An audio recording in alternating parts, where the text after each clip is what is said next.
go.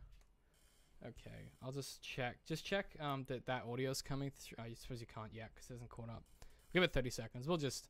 Welcome to the live stream. The show hasn't started yet. We're just checking all our equipment like we always do. Checking equipment. Yeah. It's the thrills and spills of modern society, man. Technology, computers. You know what I mean? I know what you mean. You do. Yeah, you feel me. Yeah, we're just waiting for our live stream to catch up to our setup here so we can check that we're actually coming... Our beautiful pipes are coming through the radio waves to you wherever you are in the world. Yeah. Mostly America, it turns out. It's where most of our audience is, so hello, America. Welcome. Hi, America. Hi. Oh, How wow. is it? How is it? Crap. Could be better, I imagine, is the answer. Okay, I'm just going to triple check that that's all gravy, baby. No. Yeah, cool, man. Audio's coming through good? Oh, beautiful. We sound like some beautiful baby boys. So, we're going to get started with the show in a few seconds. Cool. Where's the audio coming through now? Yeah. Well, you're like, why is there two of them? Yeah. The voice you're hearing now is the beautiful pipes of our producer, Patrick, who is getting his grips on all of our equipment and our shocking setup. So, Hello, Patrick. welcome, Patrick. Okay, let's do our goddamn podcast in 3, 2. Hey guys, welcome back to the Arthritis Podcast, official podcast of digital and creative media works. Each week we take some pop culture and try to break it down to better understand it. My name is David. My name is Arn. I didn't prep Aaron for this at all, so Going in blind. and he doesn't listen to our show. He edits my book, so this is a real ton of events for us. Normally we're doing the written word. Today we're doing the spoken word. It's a new month, and it's a new me, and it's a new us. And this year we've been doing a new theme for each month, and this month's theme is immersion. And what better way to kick it off than with the immersion of Red Dead Redemption 2? Yes. So you lost your mind and played a lot of this game, didn't you? I played so much of this game. Yep. As soon as it came out, Yeah. I was deep into this game. You basically foregone sleep since it came out. Yes, yeah, just to play it. And how's that I played going? a hell of a lot of it. Yeah, it's going well. I'm up to the epilogue. Some of you out there may also be up to the epilogue.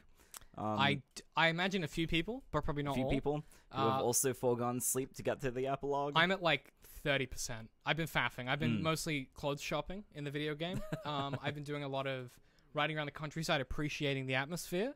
I've been doing a lot of side quests, a lot of just chatting to people in the street, saying hi.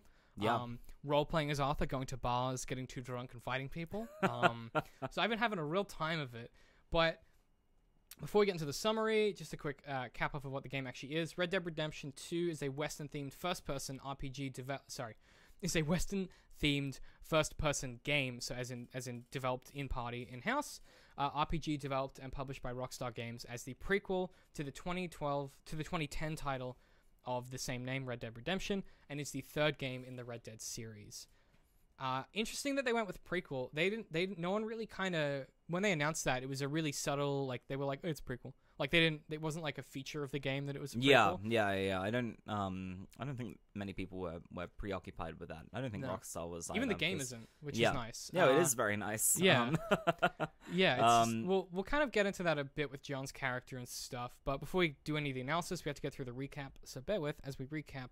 Just a bit of a summary of what the game's all about, and then we can delve into some of our thoughts, feelings, and analysis. In 1899, after a botched robbery, Dutch van der Linde's gang, including Arthur Morgan and a young John Marston, flee their hideout in Blackwater. They become trapped in the mountains and almost freeze to death, but eventually find their feet by robbing a train owned by an oil magnate, Leviticus Cornwall. Cornwall then enlists the help of the Pinkerton Detective Agency to hunt down the van der Linde gang.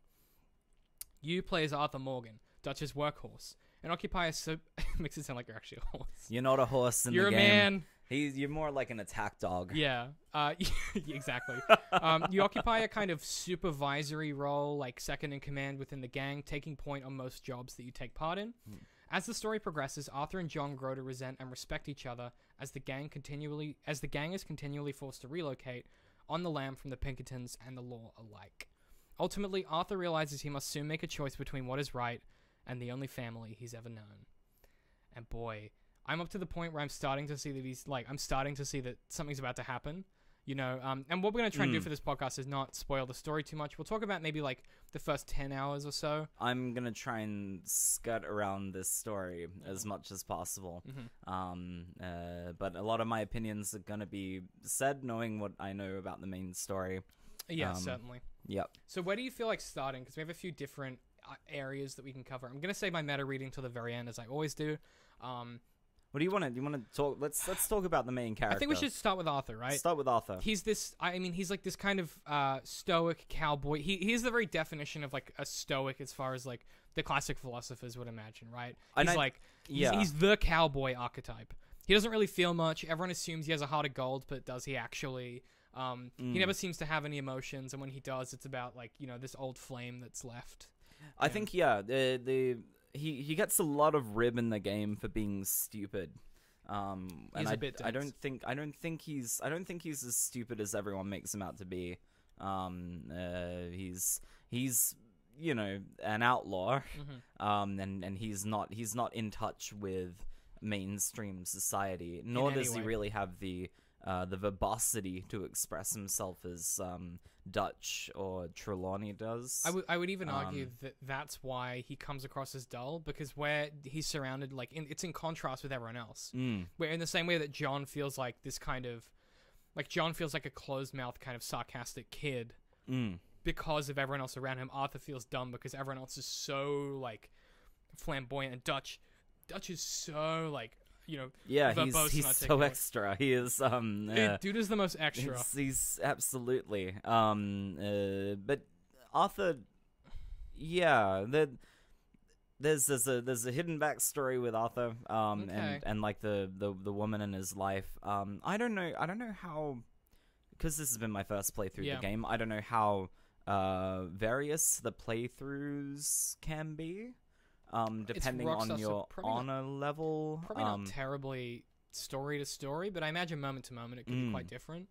That old flame comes up repetitively throughout the I've done the the first side quest with that. Yeah. Is it the case though with, because the first Red Dead had an honor system, didn't it?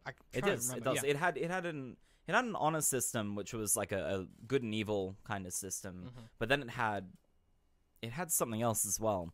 There was, whether you were a good guy and bad guy, and then there was your notoriety or your like how famous you are. Your famous, profile, your fame level. Yeah. Which this game, and that's like when you get to Blackwater. By the time you get to Blackwater in Red Dead Redemption, people go they greet you on the street by name.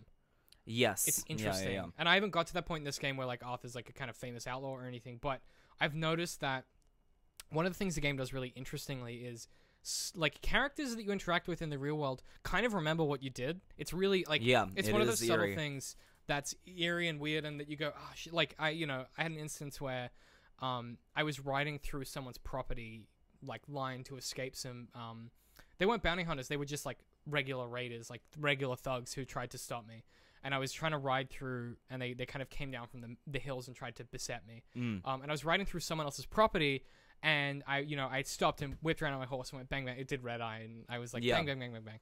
And then I kind of stopped and looted all the bodies, and I could hear someone screaming from the farmhouse or whatever. Thought nothing of it. Was coming back for a quest later on and had to stop there to ask someone for help, and she was like, "I'm not helping you. You killed all those men on my property." And I was like, "What? Oh, I did. Oh yeah." And that was a real moment where I was like, "Oh, Arthur's maybe not the best dude." Yeah, no, he's geared toward evil, for sure, which is very different to the original game, where John was really he was geared toward good. He was the geared toward redemption. Yeah. It's very difficult. Rockstar's made it very difficult to play him evil. I feel Arthur, you mean, or play him which is a good thing. It would change my play style completely. Well, being evil is in real life hard work. Yes, that's being cruel is easy, but being actually evil takes a lot. Even to the extent where the game, and this might be a good pivot to talk about the way that the game kind of bucks a lot of the open world trends, or even some of the more basic stuff. Where in any other game, do you ever play the Prototype video game where you were Alex someone? I've seen footage of the yep. Alex Mercer, and you would kind of bounce around, and your being evil was easy. You just started murdering people because you were this kind of godlike, person. Whereas definitely Arthur Morgan is not he's on the same level as everyone else. He's not this, empowered godlike character. He's just a dude on a horse trying to, get it done. Yeah, absolutely. This becomes apparent when you start running into bounty hunter groups, and they immediately kill you. They are so ruthless. They really are. And a lot of the time when I was frustrated playing the game was immediately in those situations where you're starting out in the game, just going down the road on your horse, and you get murdered, and like eight vagabonds ambush you and end up killing your horse or like pushing you to some god knows where region of the map, and then you have to make your way back. I did the thing where I assumed when that was happening the first time that it was a video game and I'd be able to kill them instead of fleeing. Yeah, exactly. But then after that, I think that's why so many people bounced off this game so quickly and didn't like it. It's because it just isn't it's not a very gamey video game. I have a laundry list of stuff I can run through quickly of just examples of ways that it isn't, and then this might tie nicely into what you were trying to say. It doesn't really have a quest list. It has a journal where Arthur keeps notes, but it has a very basic quest list. It's not like in Skyrim where you open it up and you can tab through and see which faction gave you what, and where you go into your map and you can check what active markers you have, but you can't look at a quest. It's mainly it's the like the little requests people give you within the gang. Yes. They're checked off there. They're marked for later, just so you don't forget. Where do you look for those? If one was, you hit right in the D-pad. Oh no, you hit left on the D-pad. Sorry, right is opening your satchel. Yeah. Interesting. I didn't know that. Yeah, well, it's just there because Jack Marston wants a book. Uncle wants hair pomade pomade rather. And yeah. Nothing like a regular open world. It's not like everything. The Witcher, for instance, where you have massive quest trackers. I think the other thing too is with those games when you do have quests. I was saying to someone today at work that when you in other games when you complete a portion of a quest, right? The game then updates your journal and gives you a summary of what you talked about. So you can be like, oh yeah, I remember what they were asking me about. But this game, you don't get that. You get the most, it's most of the quest when you look in your map is a sentence and it's vague. So unless you're paying attention in cutscenes and paying attention to dialogue and world events, you're probably not going to know what's happening. And I think that's why a lot of people don't like the way this game handles that stuff, because in every other game that's out, big open world games, they kind of, it's like Assassin's Creed Odyssey, for instance, which is very much like The Witcher 3. They kind of modeled it off The Witcher 3.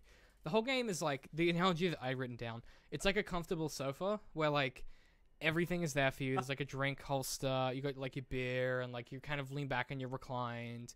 But Red Dead 2 is the opposite. No one tells you that you have a lantern that you can just bring out when it's dark. No one tells you to use a lasso to hog tie people. No one explains the best ways to clean yourself and your clothes.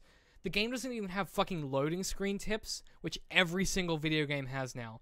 It is so the antithesis of current game trends, to the point where, instead of what other games do, which is make you feel empowered to have access to this world, you have to, you have to take Arthur and you have to be Arthur and you have to kind of probe the world and find out. Yeah. And you don't find out bounty hunters are fucking lethal until they murder you, and you don't find out that... the game doesn't explain to you that there are people currently hunting you. And there are a lot of really nice details for a person who doesn't want their handheld in a game. Yeah. Some of my favorites, two of my favorites. One, if you're riding, and this is kind of a two-bitter.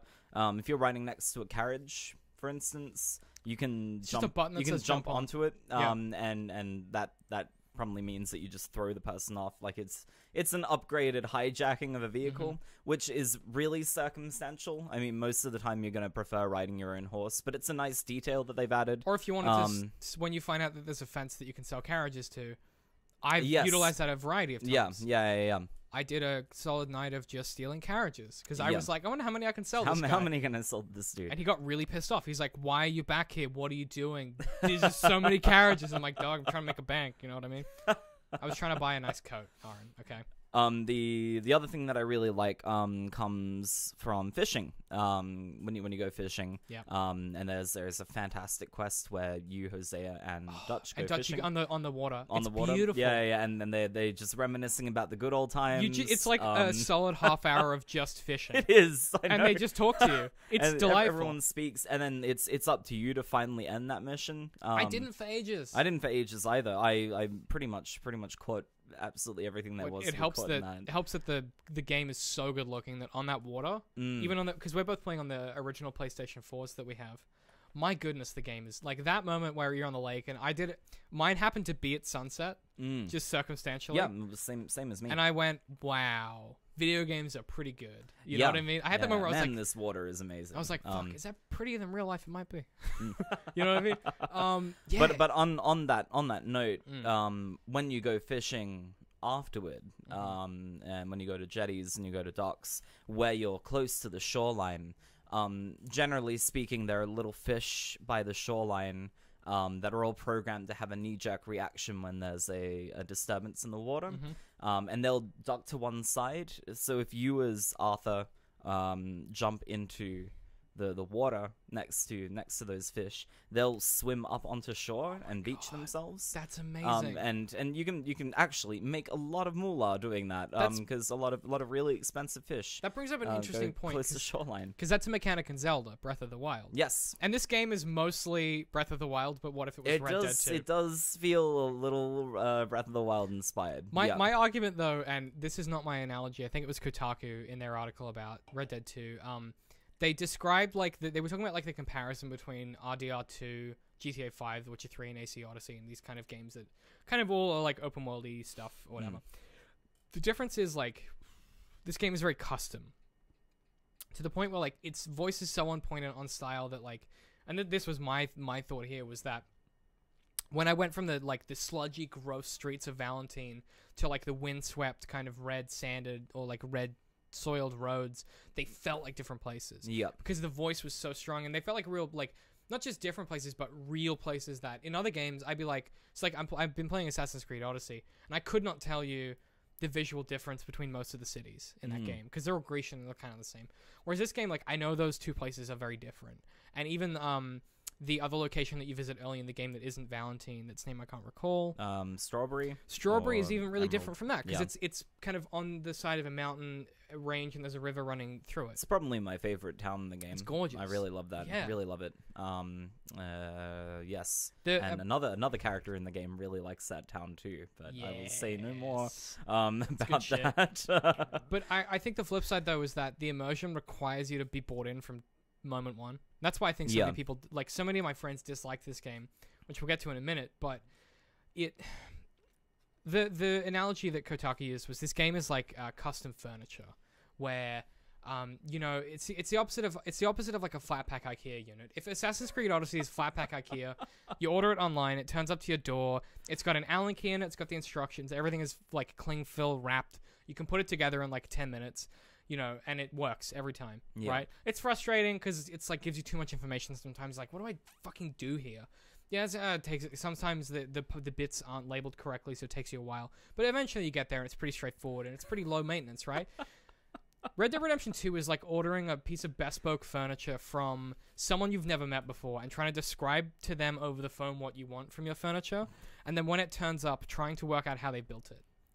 That's what this game is, I think. It's you picking through all of that information, trying to understand, like, how did they build this? What wood did they use? All that stuff without talking to them. It's that kind of separation where the game forces you to engage with it by way of obfuscation. And I think that's why so many people I know went, I was so excited for this game and I picked it up and I fucking hated it because it's not a game.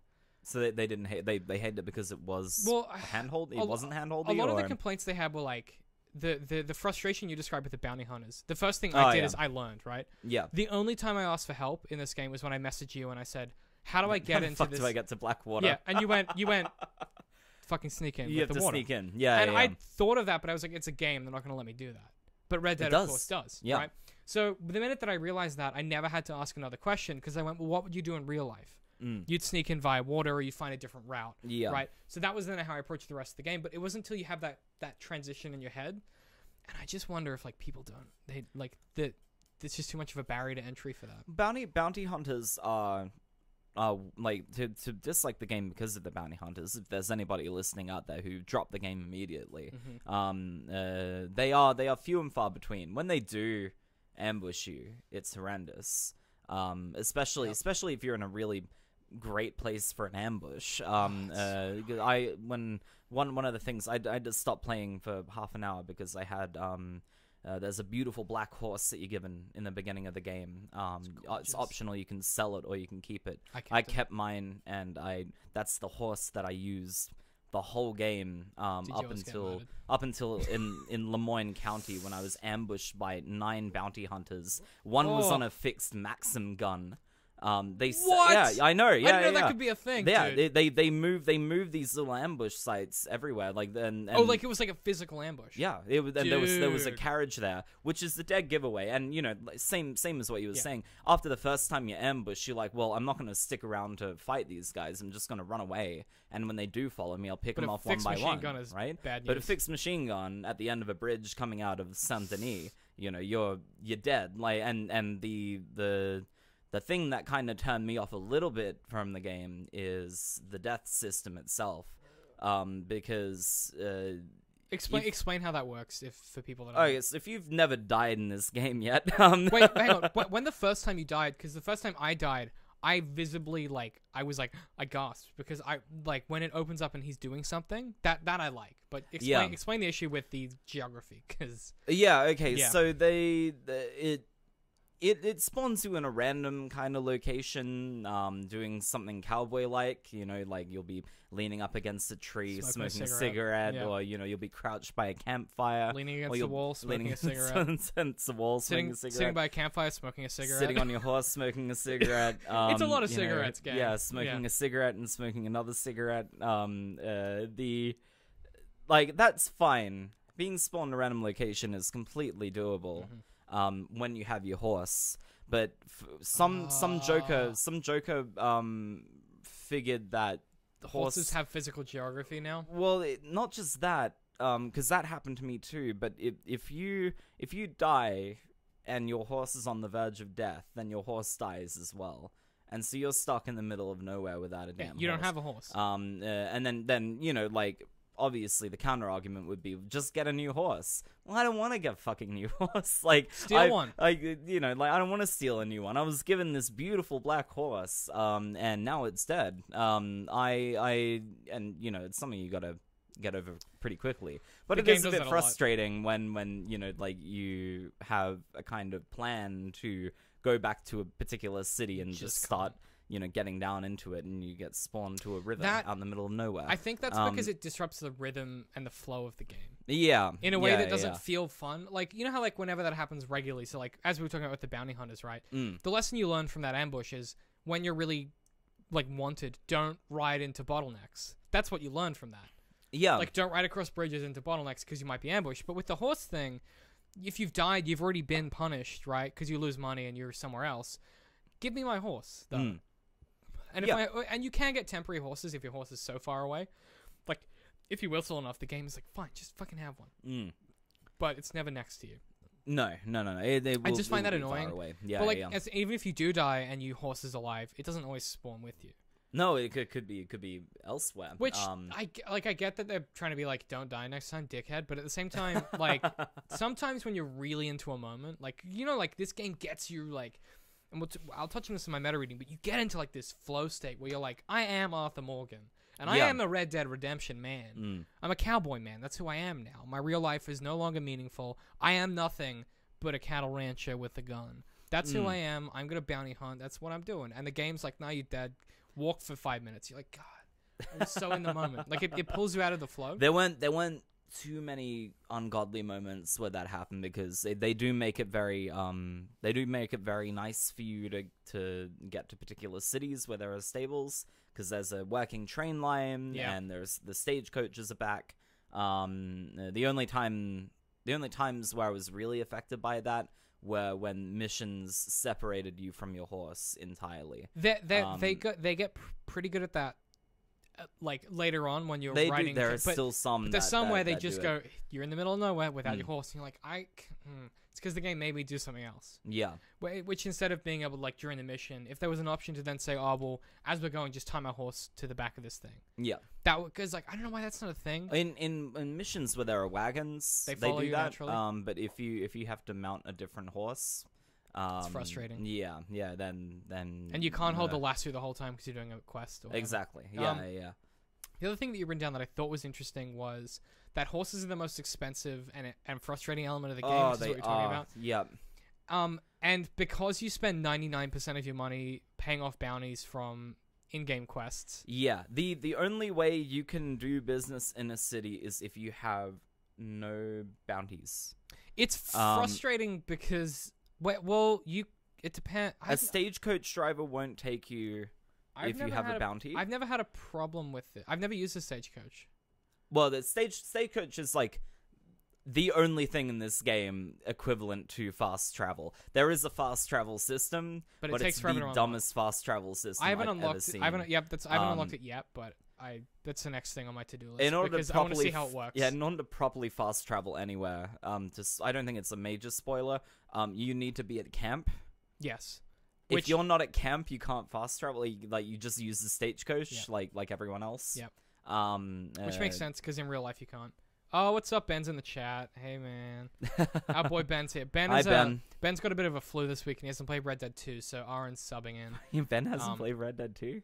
No, well, he played the first But 3 hours sick. with me. But, yeah, well, he's sick. I don't think they're related. No, but I think even, one of my biggest problems with the game, and you touched on it too, is the customization of certain things, especially things like clothing. And I know that Rockstar, like especially GTA 5, they proved that what they do is they release the game, then they add clothing options. Yeah. But even compared to the first game, the clothing options, even though they're modular, they're nowhere near enough.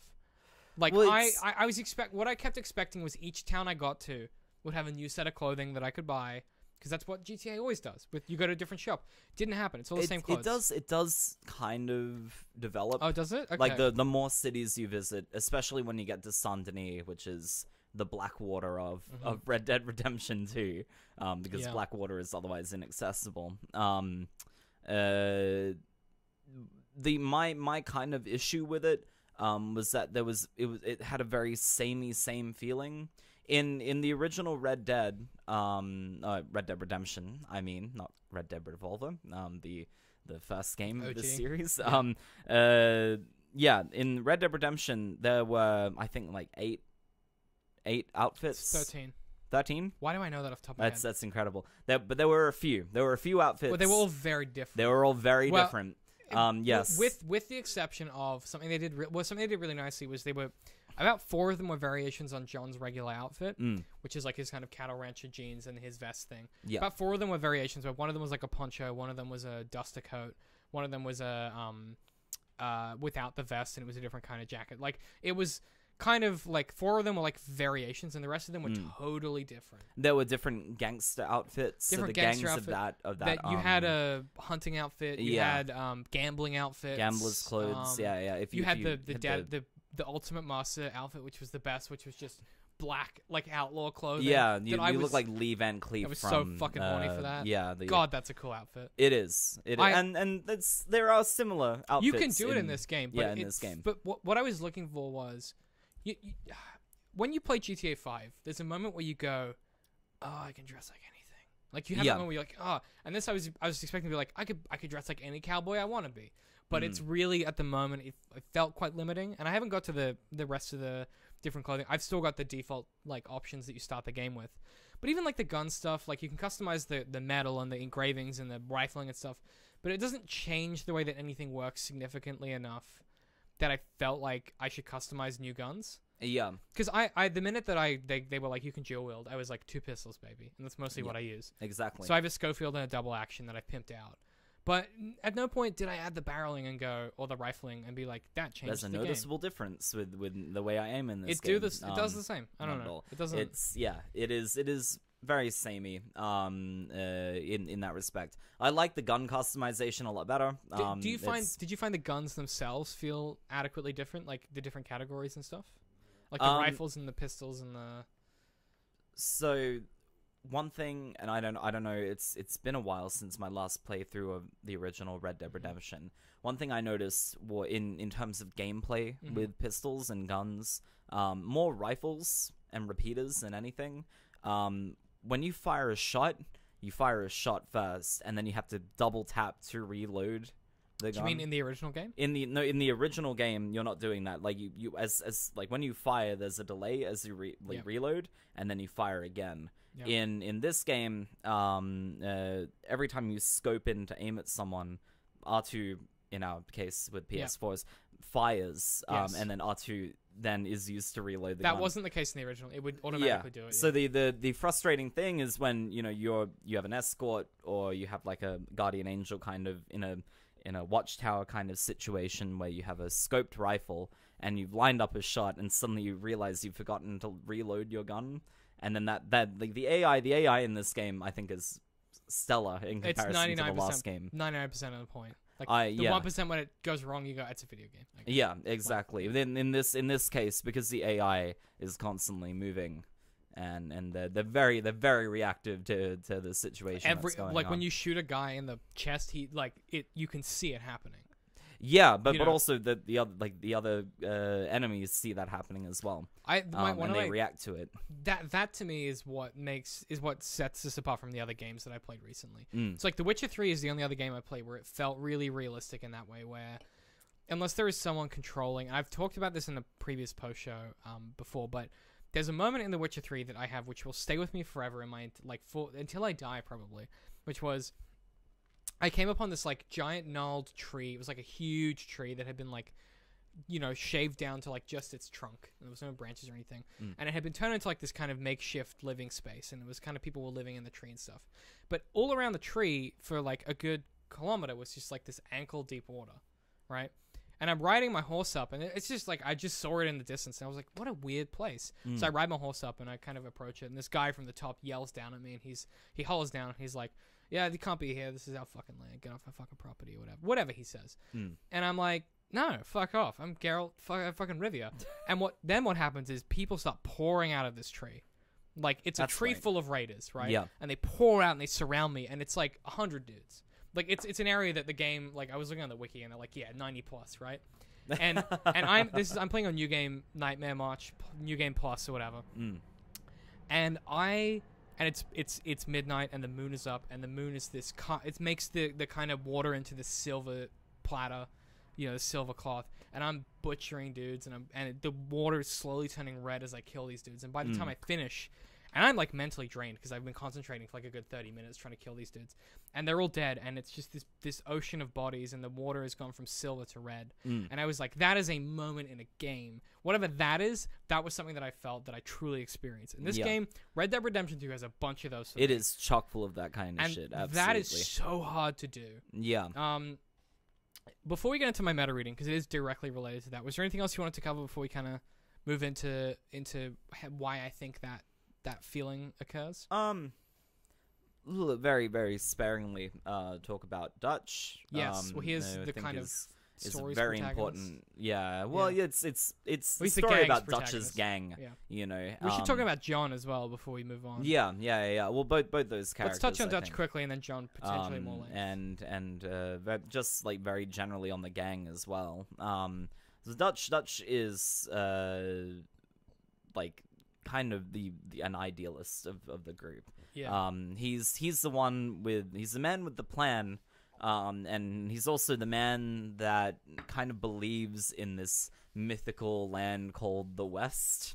He doesn't believe in America. He believes in like a heap of independent states. He's really very, very anarchic in his worldview, but kind of not so much that, more utopian.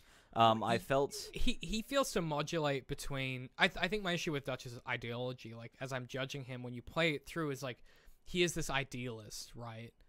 However, at the same time, he often forsakes his ideals for his family, which is like what the state does as well. So he kind of contradicts himself a little bit with that stuff. It's like his gang means a lot to him, and I think it means more to him than the idea of ever settling down. Like as you go through the game, he will demonstrate that he doesn't really have a plan for what happens after they stop robbing banks. Or like even like has a plan for like where they'll go next. Yeah. Like, you know, you see when you first move camp in that game, you go from where you are on like the horse. What's the first camp called? Horseshoe Point. Or Horseshoe, like that? yeah. You go Horseshoe from there, Overlook. Yeah, and you go from there to like this empty riverbed, and the first thing Charles, the guy that you go with, says is he's like, "Oh, this will be bad in rain, and also people are already here." And you find a better spot, but Dutch didn't really have a plan. He was like, "You guys, go work it out." Yeah. You know? Well, they had to move. What I'm talking about is he doesn't really have a major plan after this. Oh, for the like endpoint. Most of the people are following Dutch because they are in a dire situation where they have no land of their own. Mm-hmm. They've been displaced. In some cases, their families have been murdered. Yeah. And that means that they're effectively vagrants. No property, no wealth to their names, so they're forced into this outlaw life, and none of them really want to be in it. Seemingly except Dutch. Probably except for Dutch, and I would say Micah, who's... Yeah, I mean, even Sean to an extent. Sean is one of my favorite characters because he is so complex. I really love Sean's character. Get close to Sean. Yeah, I really like him because Yeah. he's like the Irish kind of plucky youngster who, you know, him and Morgan have this kind of back and forth that I really enjoy, but I can see there's like something there, and every time I talk to him, I'm like, I want to get to fucking know you. Let's talk about John before we get into my meta reading, because we do need to wrap the show up. Yeah. So John Marston is the protagonist of Red Dead Redemption, the original. Yes. And in this game, what's interesting to me, and I made a note of this in our notes, is that really it's the story of John Marston and the epilogue of Arthur Morgan. In some ways, this narrative. Where it's like Arthur Morgan was the golden goose. He was like the guy who was the one with all the answers, and now he's like the work kind of horse. He's the guy who... He's the attack dog. But John Marston is like the guy that gets forgiven for everything. You know, he goes away for a year. Everyone else has to pick up after him. He comes back, all that stuff. Like, it really feels like the story is about John coming back. It's in a lot of ways.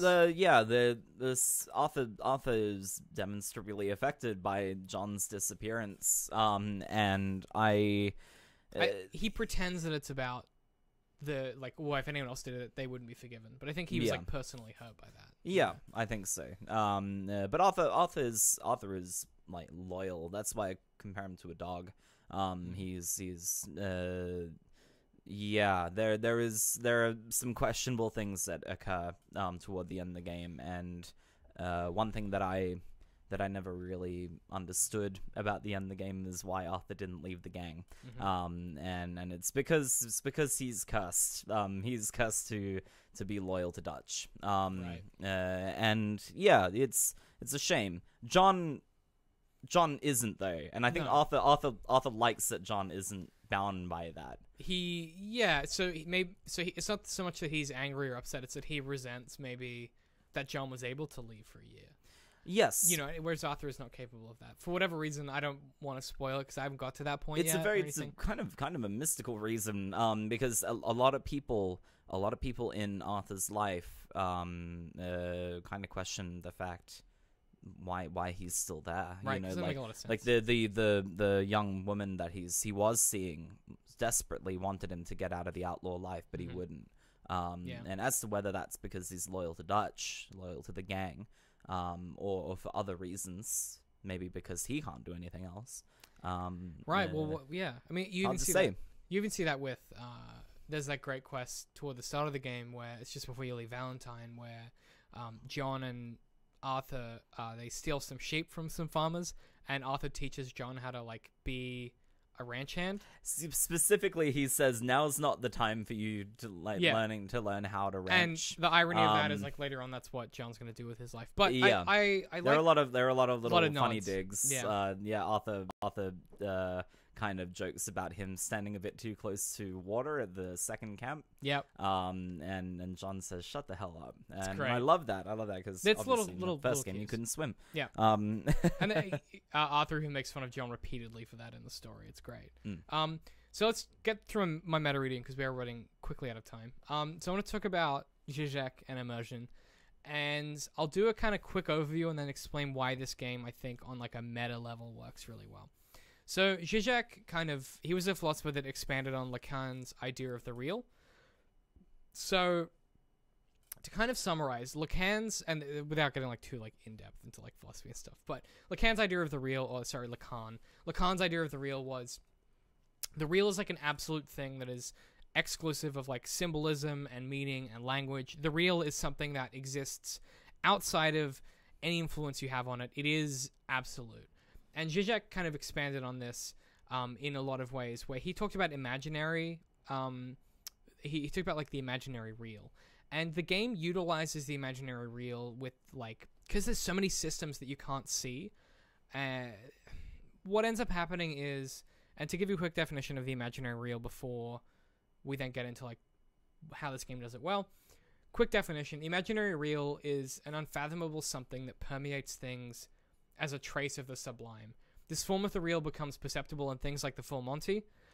In the act of disrobing, the unemployed protagonist completely is present and real in that moment. So like the way that I understand the real and the imaginary real is the absolute truth of a thing, of an experience, or of a person, or of a moment, right?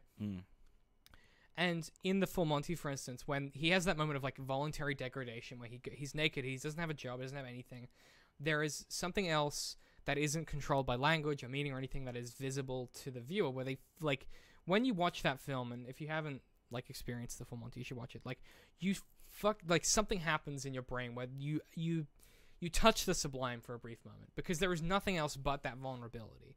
It's the absolute truth of a thing, right? And Zizek proposed that, he talked about The Sound of Music as an example, where the invaded Austrians are depicted more like provincial fascists, while the Nazis are like Jewish bureaucrat-style people. And he talked about like, he posits that the movie has a hidden pro-fascist message that is the real of that film. Or if you really unpack those ideas and you take away the vocabulary and you get to the essence of what it is, the real is that it is pro-fascist.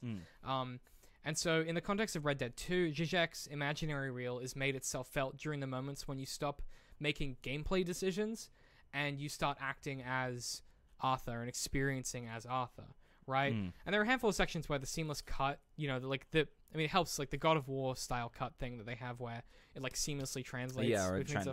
Oh, it's beautiful. It is very nice. But there's a few moments where, like, as we were talking about before, where you stop perceiving the systems and you start experiencing something that is sublime. Like, and it's not that the kind of the imagined real isn't like the Matrix where you come out at like, the imagined real in the Matrix is when you're in the Matrix, there are elements of that real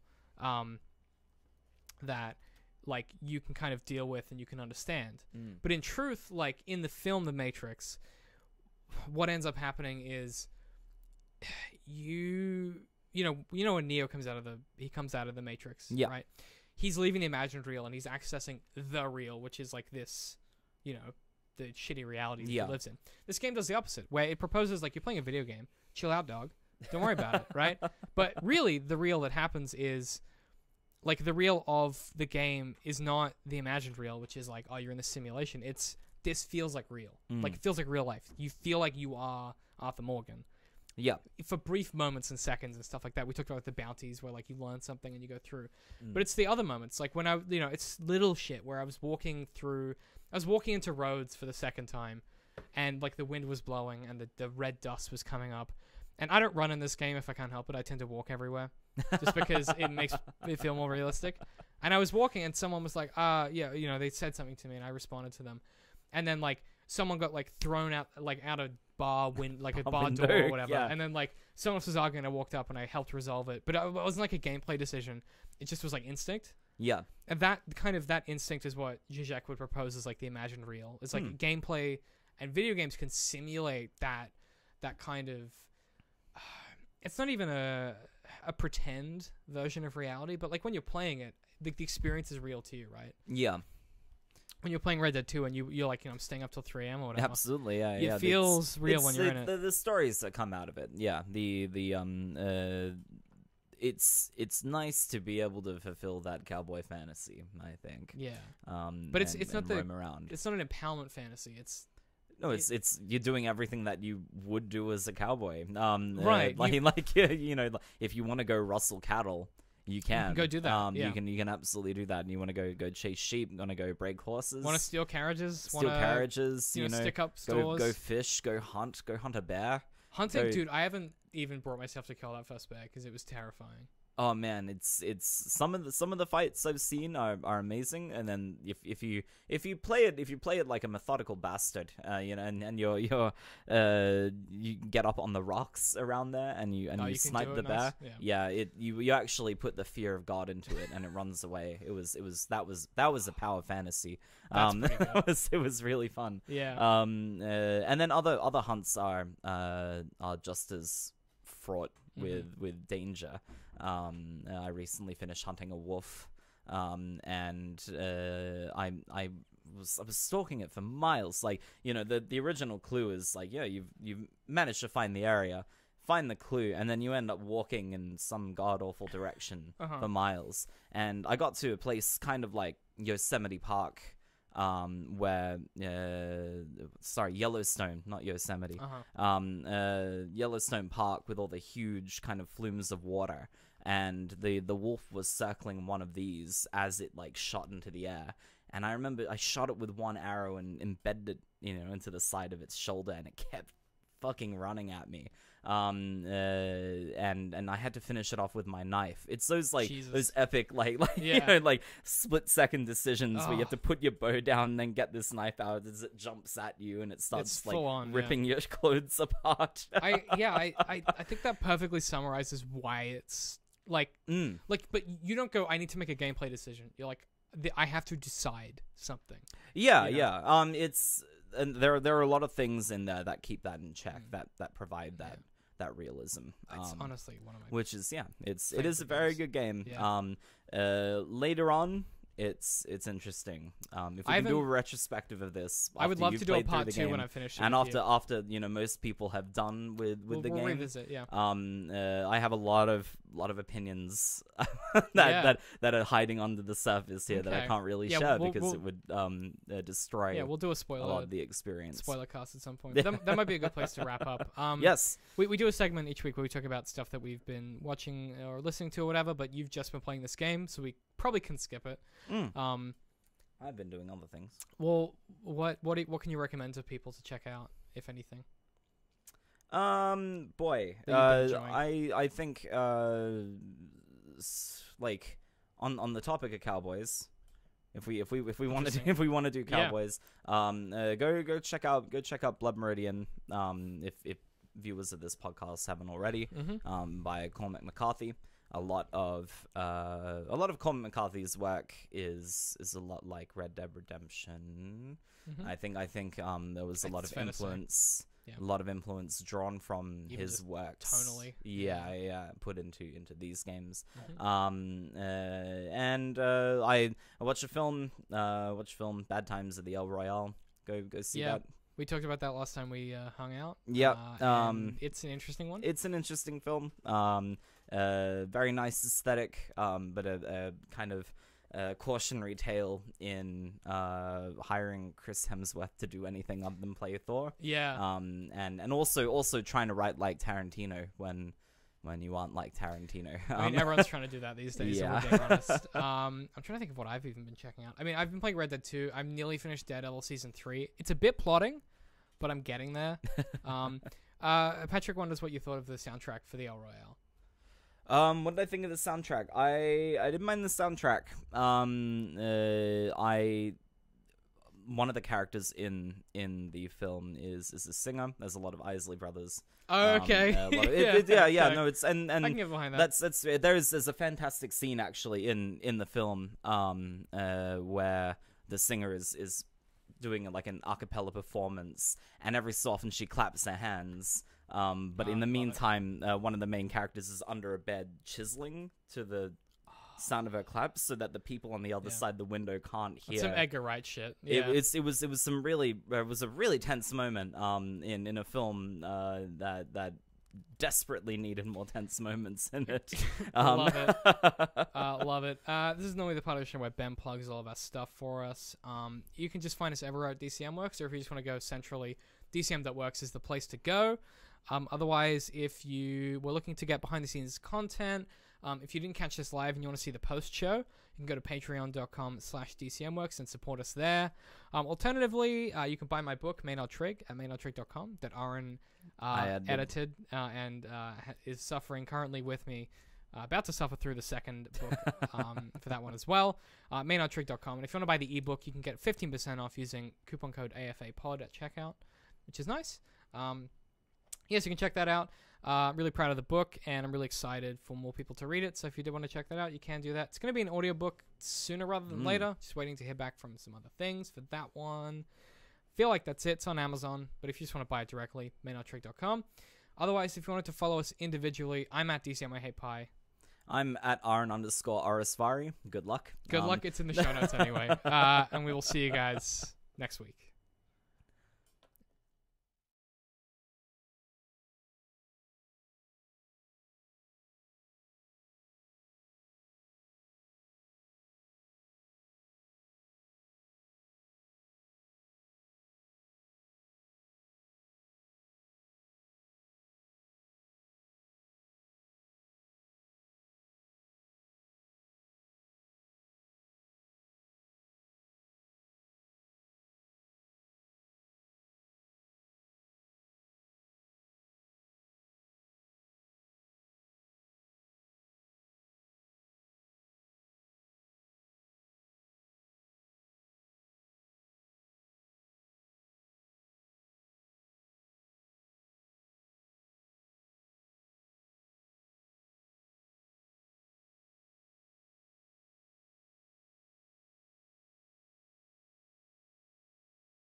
Welcome back to the post show for another week. Hello. After Artists Up Late, behind the scenes, after dark, baby.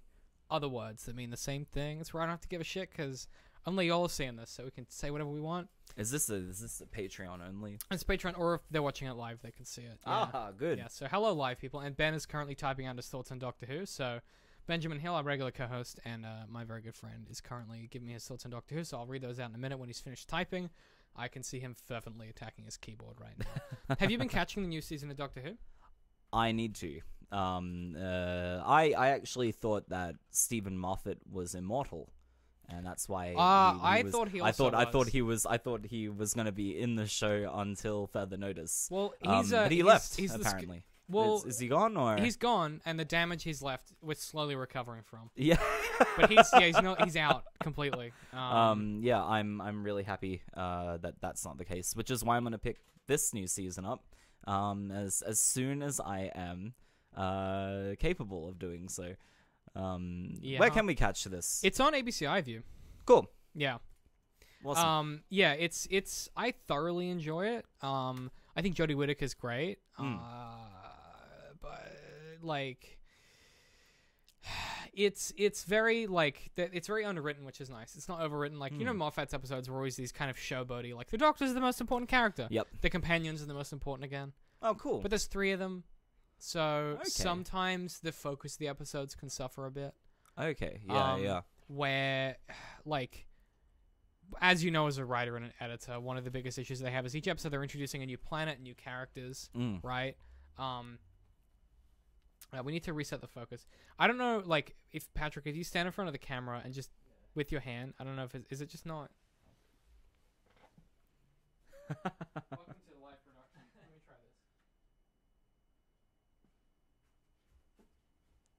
this. Is that working? Is that better? Nope. Well, we're just out of focus for the end of this fucking segment. Hey, look, I tell you what, when my fucking USB extension cable gets here, we won't have this goddamn problem. I'll tell you what, gang. That's fine.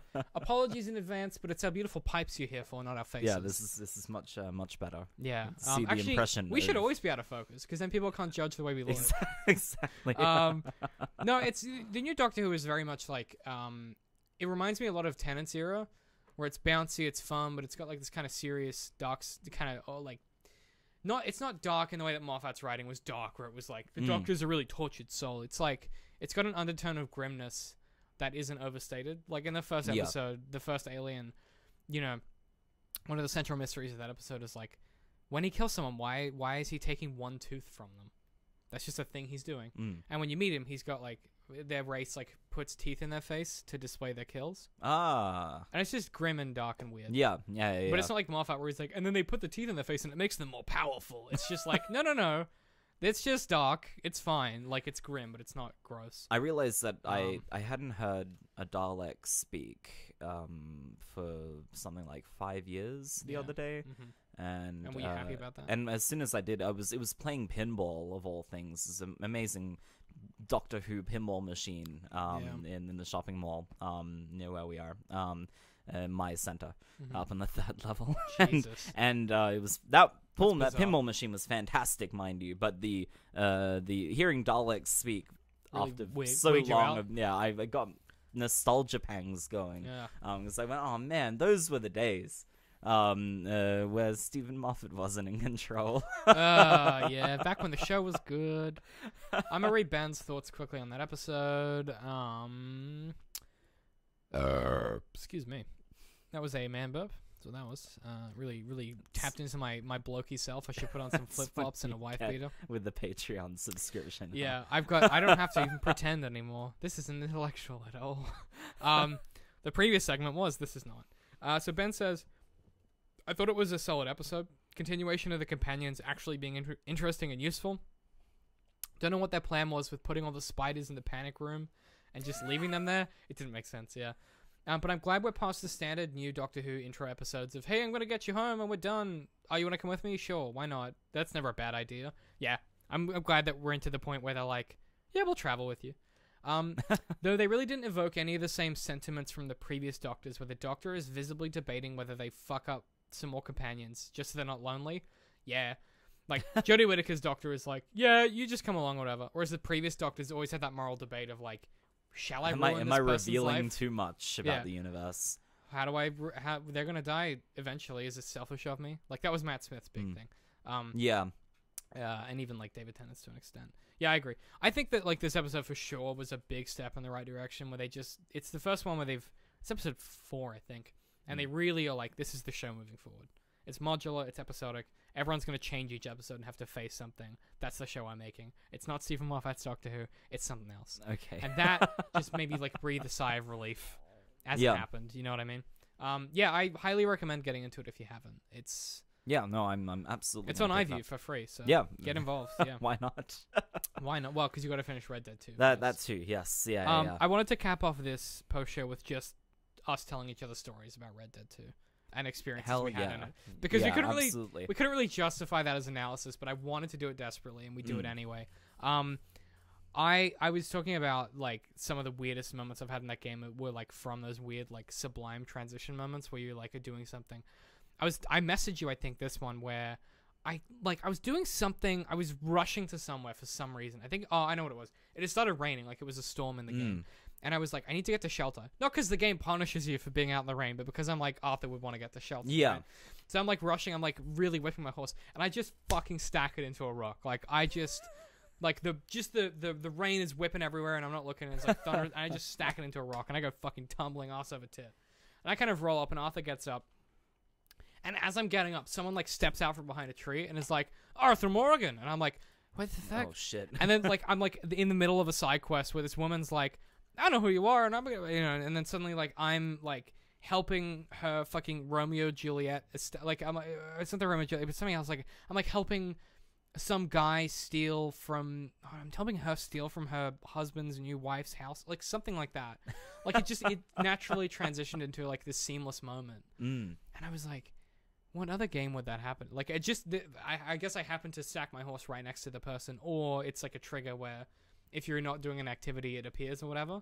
But it felt so natural, like they were just there waiting for me. And I was like, what the fuck just happened? I was suddenly on this side quest, completely forgot what I was doing. I was going back to camp to try and get out of the rain. I'm like, oh no, now I'm helping this person. And that to me was like, that was a few moments like that took my breath away, like big time. What kind of, like, I mean, you talked about changing the clothes that you had based on the chapter off microphone. Do you want to elaborate on that a bit?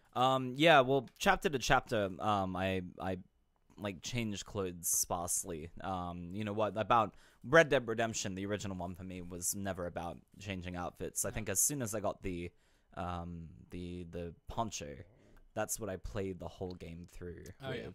Yeah. Because I effectively just roleplayed Clint Eastwood throughout the entire thing. Clint Eastwood. This one, the clothes didn't really matter to me, but by the time I got into Lemoyne County, which is where the main city of the game, Saint Denis is, I was wearing like kind of the traditional idea of a quintessential cowboy what they wear. There's I think it's called the pursuer. That's what the clothing outfit is called. Oh, okay. Yeah. And it's this like red jacket with like leather tassels along the front, got a gambler's cap, and I look like the Marlboro Man effectively. And I love it. I really liked it. And the other thing that I kept up with more so than clothing was facial hair. Because a big thing in this game is your hair grows much like Geralt's in The Witcher, and in like a semi-real-time state. Yep. And if you let it grow for too long, it just gets really messy. Like, you know, if you don't keep it styled, you just look real gruff and haggard. Weird.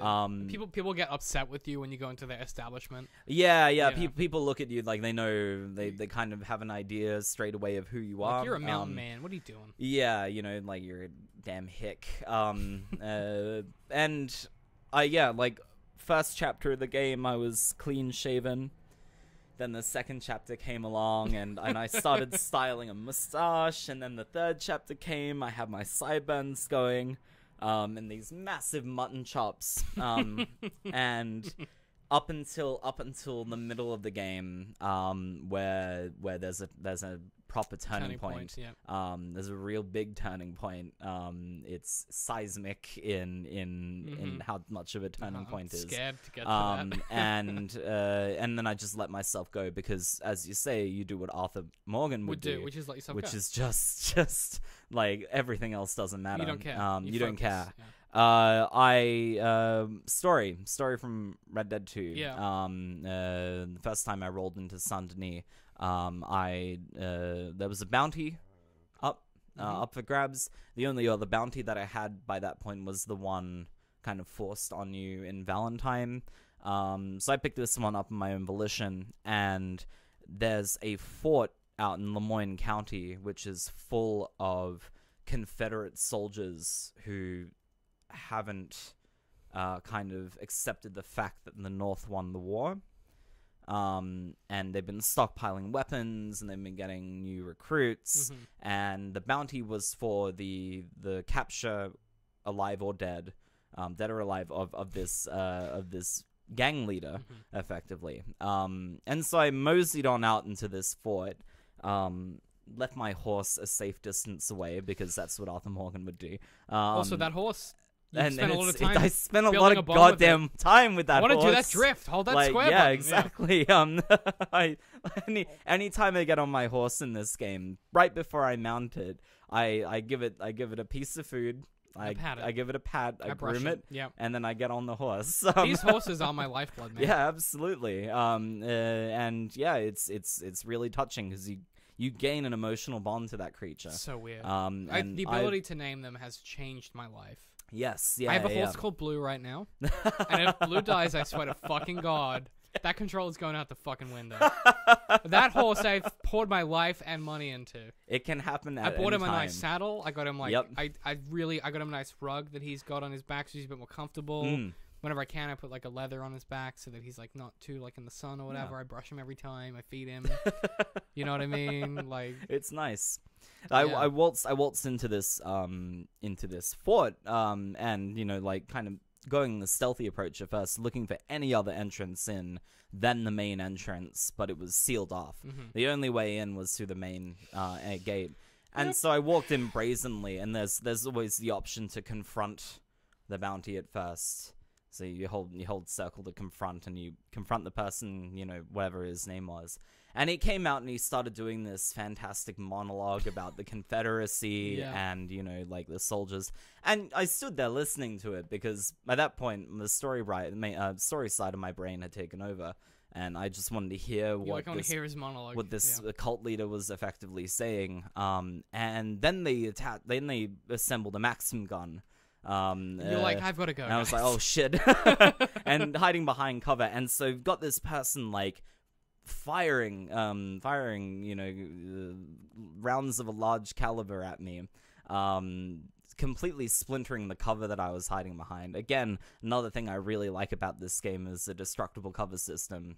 It's very it changes. Yeah, it changes the approach. You got to keep moving, otherwise, eventually you're going to take damage. And in this case, I was going to take a lot of damage very quickly. But in classic gameplay style, they left a huge box of dynamite up on the ledge with this Maxim gun. Because why not? Yeah. And so I shot that and blew that entire top area up. And I lost sight of the bounty because his gang had come out.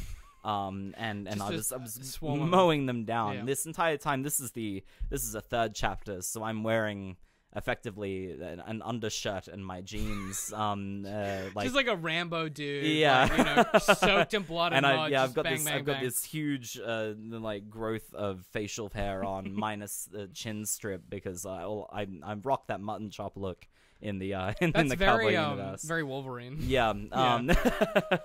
And after the dust had settled and I was the only one alive, I had to fucking find the bounty. But he'd shot clear out of the fort because he was up in the battlements, and when I blew that area up, he went flying off of the roof. So I remember having this moment where I got to the top. I'm looking for the body, and I looked over, and I saw his like dead, because I wanted to capture him alive.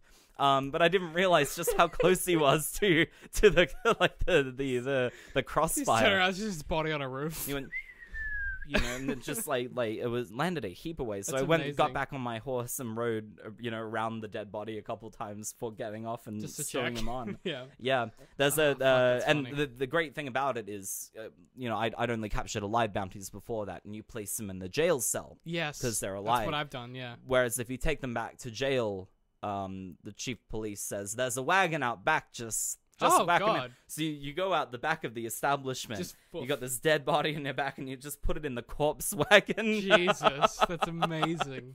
Yeah, I didn't even know that was it's a real thing. grim. That's it's dark, real man. grim. But it's really cool. That's an extra layer little to the things world. like that. You just go, oh. I mean, like the same thing. I had the same thing with I stole a wagon, and I was just hunting deer. I was hunting deer while a bunch of people attacked me, and I stole their wagon. And I was like, I wonder if you could just like put animals in it. Yeah, what's the stowing capacity? You can just stow a bunch of animals. Really? I ran out of deer to kill, and then I just took them back to town and sold them. And I gutted them on the street and then sold their hides and stuff. Right, that's great. Which I didn't realize. I was like, no way that they've. I needed of a course. reason. I needed a reason to ride wagons. Find if you're gonna go hunting and trying to make a bunch of money from hunting, or like you're like trying to do like the hunting challenges. Yeah. Take a wagon, makes it way easier. Okay. Yeah. I will. Super. Like I was like, I wonder if and then I took it, and then it was like, yeah. And then I kept putting them on. I'm like, are they gonna get shitty with me? And then it was like, you know, I ran out of deer to kill. I was like, I guess I'll go to town. And the weirdest thing is like riding into town with like a wagon full of like deer corpses, and you're like, I promise this is not what it looks like. I was hunting. This isn't my I thing. just found a lot of deer today. There was just I was in an there, area. There were a lot of deer out It in was the a woods. deer-heavy area. Yeah. One cool thing about wagons. I don't know if I mentioned it in the podcast, but you can hold on to them.